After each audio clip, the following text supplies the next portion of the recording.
Ok. Ok, o que? Sobre o que que eu falasse.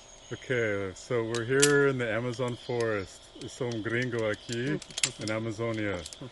And we're doing some experiments on the K67 tower in the Flona de Tapajos. And so we have Marielle, Bruno, Spider-Man, Clever, and Neil. So maybe Neil, can you tell us like 1 or 2 minutes of what you're doing? Yeah, so most of my work is looking at seasonality of photosynthesis up in canopy trees.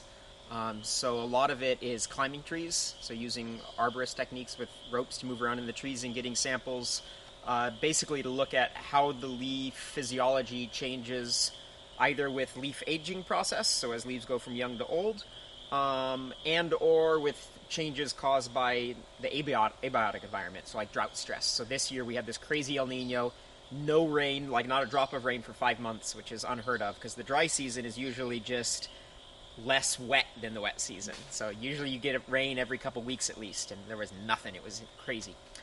So that's what I've been doing, and it's been way too much work, but it's fun. Legal. É clever. Subir. Eu vou subir. Subindo. Pode falar. Meu nome é Kleber, eu sou formado em Física, mestrado em Ciências Ambientais. Estou aqui na Flona Tapajós desde 2008, julho de 2008. Então já tenho aqui 7 anos mais ou menos. Trabalhando com a torre de fluxo, que é um dos principais experimentos do projeto LBA dentro da Amazônia.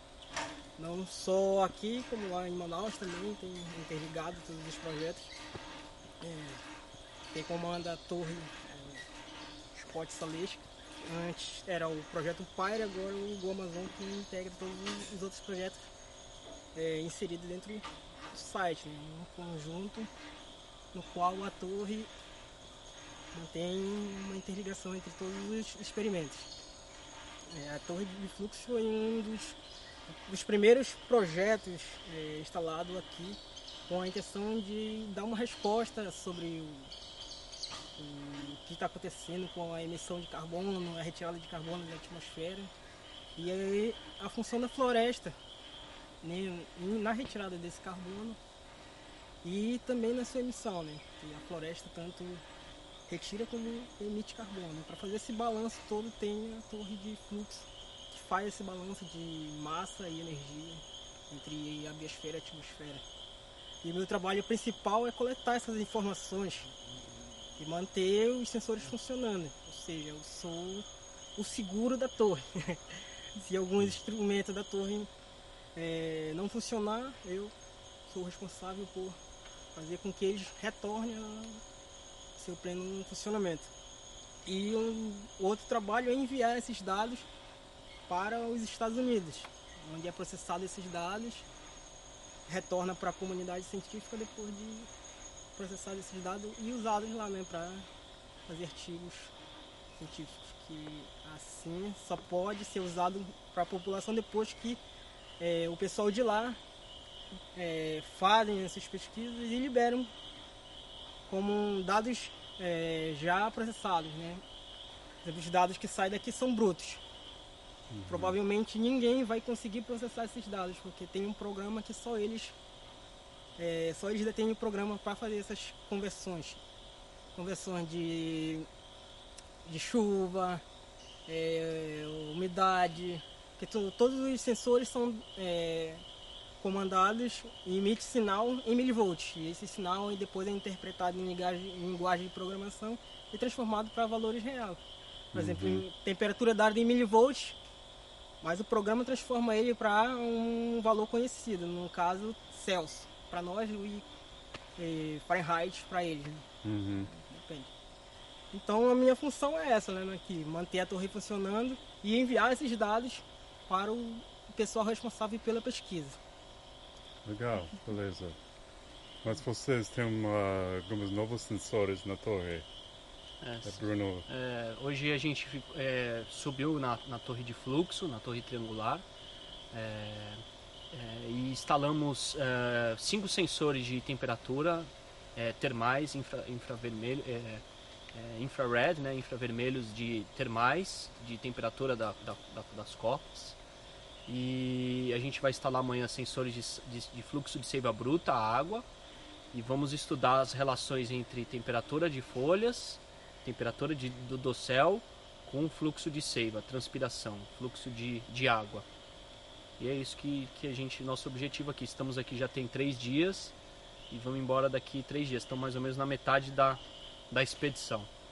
But you only work in Tapajós or other areas? Não, a gente trabalha em Manaus também, na K34. Estamos fazendo os trabalhos também em Cachoanã e talvez no futuro no oeste do Amazonas, tentar pegar toda a longitude da Amazônia, vamos ver. Mas em Manaus, próximo a Manaus, e em Cachoanã também a gente tem trabalhado. Beleza. Marielle. My name is Marielle Smith. I'm a PhD student with Scott Zaleska at the University of Arizona. And so my research is linked with what Neil was talking about. A number of us are trying to understand the seasonality of this forest. It's an evergreen forest, so the whole forest doesn't lose all of its leaves at the same time. And for a while, people weren't very aware of the seasonality of these forests. And actually, a lot of the models don't take into account that kind of seasonality, or at least they predict it incorrectly. So we see a big spike in photosynthesis during the dry season. And so that's sort of something we're trying to understand. And so my part of that is measuring the whole leaf area in the forest using this instrument called LiDAR. It has a laser which is emitted in pulses, and then has a sensor that records the time each laser pulse took to intercept with an object and then return, and it converts that to distance. So it can basically map all of the distributions of the leaves and give us a leaf area. So I hope to understand whether leaf area is remaining constant in this forest, or whether it could explain that increase in photosynthesis that we see during the dry season. What other studies have shown is that leaf area doesn't tend to change very much in these forests. About 1 LAI unit, and there's about 6 or 6.5 in this forest probably.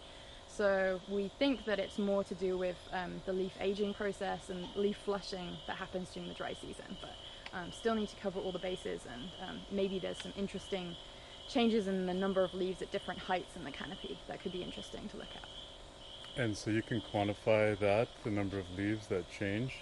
Yeah, so this instrument basically is able to kind of pierce through, or some of the laser pulses are able to pierce through the whole canopy. And so we can look at the vertical structure and see how quantity of leaves is changing each of those different stratas.